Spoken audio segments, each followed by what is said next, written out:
criminally stupid attitudes to race and immigration are beyond parody, by Frankie Boyle.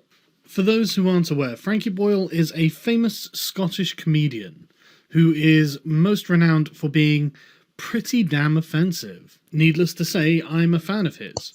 And so when Frankie Boyle writes an article for The Guardian of all places, with the subtitle, "The anti-immigration election rhetoric is perverse.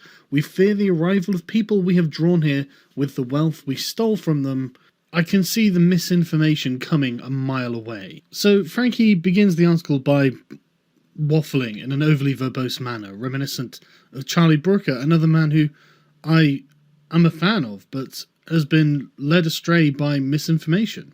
And it's full of these sort of contradictions that I'm sure sounded good when he was writing them, but when you actually think about it, are rather silly. I mean, here he is pointing out the irony of the leaders being nationalist and warning about the Scottish National Party, after making a crack about how the Scottish discovered penicillin, and taking credit for this for some reason. And for some reason he seems to mix up the concepts of trade and immigration.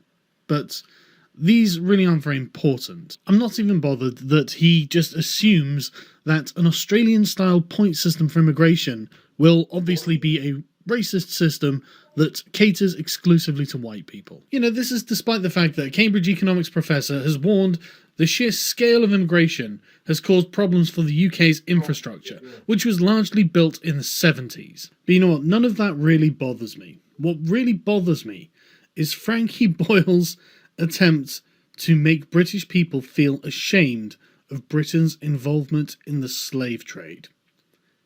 That really gets my goat, because Britain's involvement in the slave trade is one of the most proud accomplishments of British history. And I know what you're thinking, oh my goodness, slavery is bad. And that's correct. Which is why the British ended it. For everyone. If we just take a cursory look at the subject, you can see how it is not nearly as cut and dried as Frankie makes it out to be. Even the very word slave comes from Slav, because of the sheer number of Slavs taken as slaves by conquering peoples. But Frankie is trying to drum up white guilt, so let's talk about African slavery. The Portuguese were the first Europeans to start exploring the West African coast, and they did indeed capture African natives to be brought back to Portugal as items of curiosity. Europeans who travelled to Western Africa discovered that Western Africa had civilizations of its own. For example, a Dutch visitor to Benin City wrote in around 1600, "As you enter it, the town appears very great. You go into a great broad street, not paved, which seems to be 7 or 8 times broader than the Warmost Street in Amsterdam. The houses in this town stand in good order, one close and even with the other, as the houses in Holland stand. More than a century earlier, Benin exchanged ambassadors with Portugal. The Portuguese did take a few Africans back to Europe, but they didn't need to set up operations because they discovered that there were already thriving slave trades in Africa. And so they bought slaves from African rulers and traders. The vast majority of slaves taken out of Africa was sold by African rulers, traders, and military aristocracy who grew wealthy from the business. Most slaves were acquired through wars or by kidnapping. And before you start thinking that this is excessively barbaric, this was the standard for almost every civilized society all across the world. For example, in ancient Greece, Strabo tells us that the island of Delos trafficked in 10,000 slaves a day. Even before the Roman Empire, even when we're coming to the end of the Roman Republic in the 1st century BC, it's estimated that a third of Italy was made up of slaves. Slaves made up of people whom the Romans had conquered and taken back to Italy to do hard labour. And so to anyone even slightly educated on this subject, it is absolutely unsurprising to find that, for example, in 1510, the capital of the Empire of Songhai was teeming with slaves. Slave trading in West Africa was common, but it was different to what you expect. It wasn't for commercial purposes. It was to show status and to give the wealthy African elite a comfortable life. And with the appearance of Europeans desperate to buy slaves for use in the Americas, the character of African slave ownership changed. Indeed it did. The character of slavery on the west coast of Africa changed to look a lot more like the character of slavery on the east coast of Africa, because we're going to talk about the Arab slave trade, specifically the circumstance of Swahili-speaking peoples. Unsurprisingly, the Arabs, being far closer to sub-Saharan Africa than the Europeans, had been taking advantage of it for far longer. They were a people with as much commercial nous as anyone else.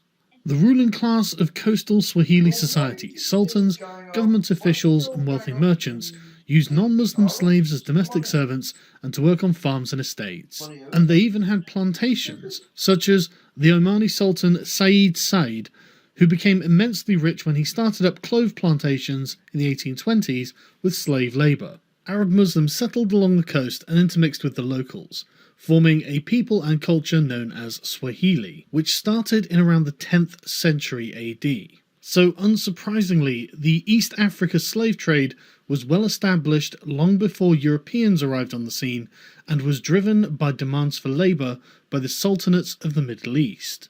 You might be thinking, well, that's interesting. If the Arabs had been in Africa for about 1,000 years, taking sub-Saharan African slaves, why isn't there a very large population of black people in Arabia? And the answer to that is that the Arabs used to castrate them, cock and balls entirely, a practice that was supposed to have ended in 1962 when slavery was finally outlawed in places like Saudi Arabia. This, of course, does not mean that the trade has actually stopped. It is still going on today. It's impossible to know exactly how many slaves the Arabs took from sub-Saharan Africa on the east coast, but one historian produced a total of 17 million slaves. I doubt it was that high, but again, we can't know, and it was for over 1,000 years that this was happening. The point is that slavery was ubiquitous. No matter where on earth you travelled, you found slaves. In Europe, in China, in the Middle East, in the New World, in India, in Scandinavia, in Africa. Slavery was as common an institution as animal husbandry. The only thing that separated the Christian nations of Western Europe from anyone else on earth was the efficiency with which they could transport taken slaves. And it should come as no surprise that this was made possible by advances in technology that the rest of the world simply didn't have. The most common number I could find regarding the total number of slaves taken from Africa by Europeans was 11 million, and that is in about a 400-year time span. Portugal took the most slaves, with over 4.5 million transported to the New World. Then Britain with over 2.5 million, then Spain and France totaling just under 3 million. And just so no one is under any illusions, the transatlantic slave trade must have been close to hell on earth. Slaves were taken from Africa and packed into conditions so disgraceful and disgusting, it is unsurprising that there was such a high mortality rate for the crossing. As offensive as this is to look at, we have to remember that this is a consequence of dehumanization. The slaves were not people, they were chattel. It will obviously come as absolutely no surprise that the driving motivation behind slavery was economic. Portuguese merchants traded with Africans from trading posts they set up along the coast. They exchanged items like brass and copper bracelets for such products as pepper, cloth, beads and slaves, all part of an existing internal African trade. But the transatlantic slave trade really took off when Christopher Columbus discovered the New World. The Portuguese initially had a monopoly on the slave trade, but this was broken in the 16th century when England, followed by France and other European nations, entered the trade. Unsurprisingly, this was a massively profitable trade for everyone involved except the slaves. Africa's rulers, traders and military aristocracy protected their interest in the slave trade. They discouraged Europeans from leaving the coastal areas to venture to the interior of the continent. European trading companies realized the benefit of dealing with African suppliers and not unnecessarily antagonizing them. The companies could not have mustered the resources it would have taken to directly capture the tens of millions of people shipped out of Africa. It was far more sensible and safer to give Africans guns to fight in the many wars that yielded captives for trade. The slave trading network stretched deep into Africa's interior. Slave trading firms were aware of their dependency on African suppliers, and these African suppliers were making insane amounts of money. For example, the King of Benin was making £250,000 a year selling people into slavery in 1750, and his successor said in the 1840s that he would do anything the British wanted him to do, apart from giving up the slave trade. Quote, "The slave trade is the ruling principle of my people. It is the source and the glory of their wealth. The mother lulls the child to sleep with notes of triumph over an enemy reduced to slavery. With an industry so profitable to so many people involved, and so widespread as to be common to almost every nation on earth, why would the British want King Gezo to give up the slave trade?" Well, we need to turn back the clock to 1066 and the Battle of Hastings, when a French-speaking Duke of Viking descent called William the Bastard defeated King Harold Godwinson of England. William the Bastard was refashioned as William the Conqueror and took the crown of England, and one of the first things he did as King of England was to have the entire country inventoried. This record was known as the Domesday Book, and we still have it. Thanks to this hard work, we know that around 1086, 10% of the recorded population of England were slaves. 20 years earlier, when he had first conquered England, William had enacted a series of laws, one of which prohibited the slave trade out of England. "I prohibit the sale of a man by another outside of the country on pain of a fine paid in full to me." We don't know what William's motivation for making this law was, but given that the punishment for breaking it was a fine, I doubt it was for humanitarian reasons. Whatever his reasons, within a generation of 1086, slavery had almost died out in England, presumably because William the Conqueror had outlawed the trade of slaves. There appears to also have been a trend for lords to endow their slaves to perform their ploughing functions as free ploughmen. While not a wonderful state of affairs, serfdom is better than chattel slavery, and this state of affairs was solidified by the Church at the Synod of Westminster in 1102, where the Church denounced simony, clerical marriages, and slavery. This made England a very unique case. There probably wasn't another country in the world at this time that had outlawed slavery. There were practically no motivations to do so. It was incredibly lucrative, endemic to the point of normalcy, so it wasn't even viewed as immoral, and the chances are William the Conqueror himself made the slave trade in England illegal just so he could make a quick buck. Fast forward 700 years, and the international transatlantic slave trade is in full swing, and yet we still do not have slaves in England. And this is where we meet a man named Granville Sharp, a very well-educated, rationalist thinker of the Enlightenment, who became an active campaigner for the abolition of the slave trade. Granville had had previous legal success defending Jonathan Strong from his erstwhile slave master, after being brought to England from the colonies, but we're going to look at the subsequent Somerset case.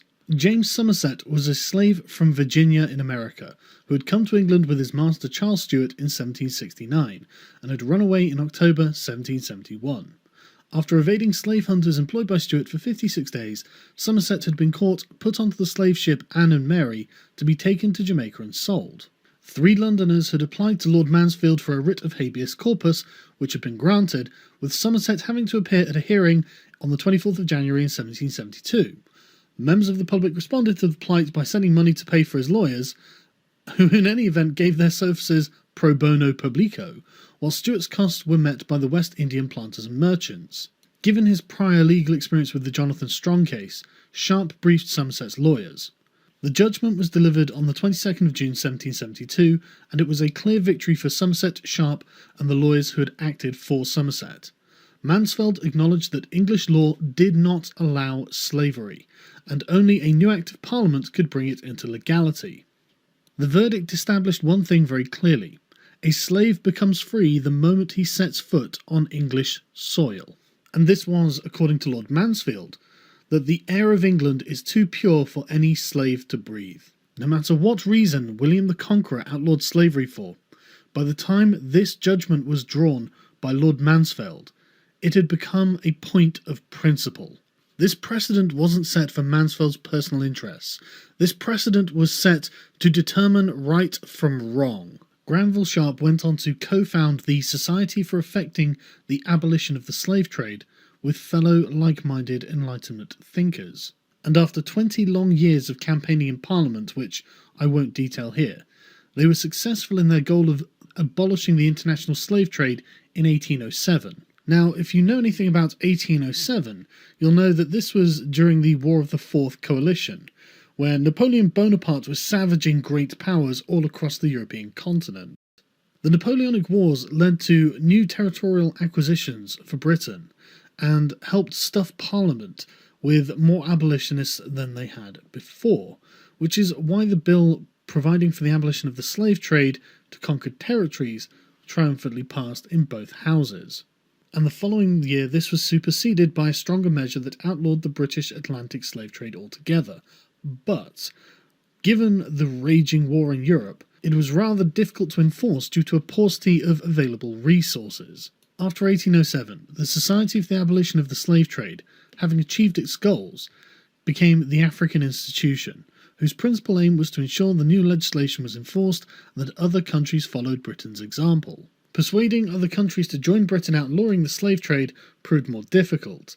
Despite the efforts of the African Institution and those of British ministers, the Congresses of Paris and Vienna in 1814 and 1815 both failed to reach a specific agreement. Given that this was at the end of the Napoleonic Wars, it's hardly surprising that there was French opposition. Where diplomacy had failed, the Royal Navy had to succeed. It's one thing declaring a writ that people may no longer profit from the trading of human beings, it's another thing to enforce that. Enter the West African Squadron.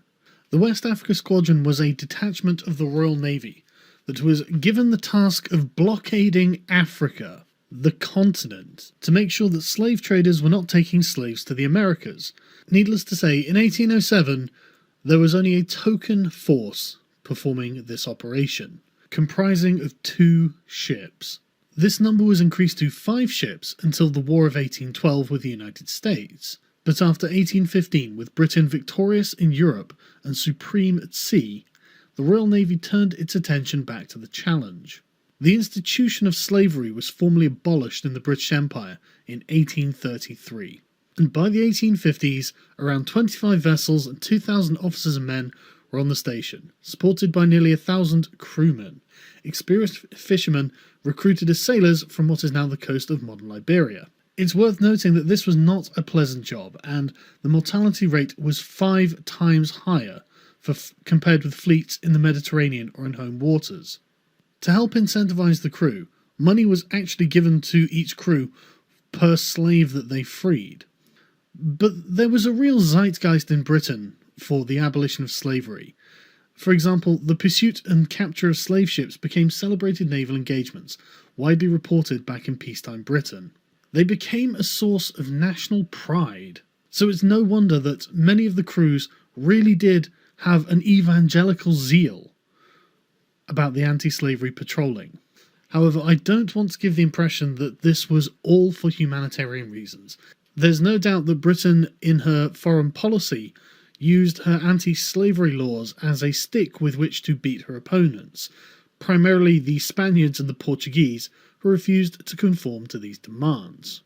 Britain demanded Spain, Portugal, and the very new nation of Brazil to declare slave trading to be piracy. And while these nations paid lip service to these principles, they failed to enforce them, which led to a British blockade of Brazil by 1850, which of course forced the nascent Brazilian Empire to capitulate. And it didn't end there. In the 1860s, David Livingstone reports of Arab atrocities against enslaved Africans stirred up the interest of the British public, reviving the flagging abolitionist movement. Throughout the 1870s, the Navy attempted to suppress this abominable Eastern trade at Zanzibar in particular. Needless to say, the British Navy continued their mission against the slavers across the Indian Ocean. The abolition of slavery became the British project. It captured the hearts and minds of the entire country, from the highest lord to the lowest peasant. This is certainly how the British saw it. For example, this spirit of chivalry, we see it in acts of heroism by land and sea in fights against the slave trade. Alfred Tennyson, the unweary, unostentatious, and inglorious crusade of England against slavery may probably be regarded as among the 3 or 4 perfectly virtuous pages comprised in the History of Nations. William Lecky. All of this was done against the vested financial interests of hundreds of thousands of people. Entire nations were against the idea of abolishing slavery and the slave trade. The very notion was alien to the human existence until Britain made it happen.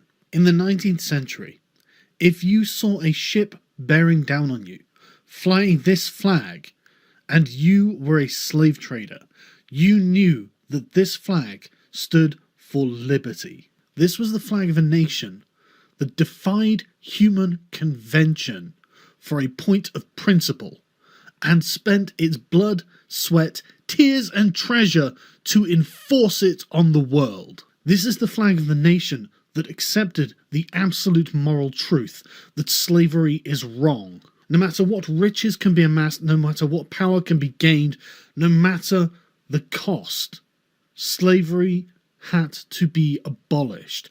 That was the British Crusade. When Britain held the reins of world power, that is what she did with it. So Frankie, to be honest with you, when you say, we have streets named after slave owners, we have profited from a vile crime and feel no shame, it is British people that don't learn languages or British history.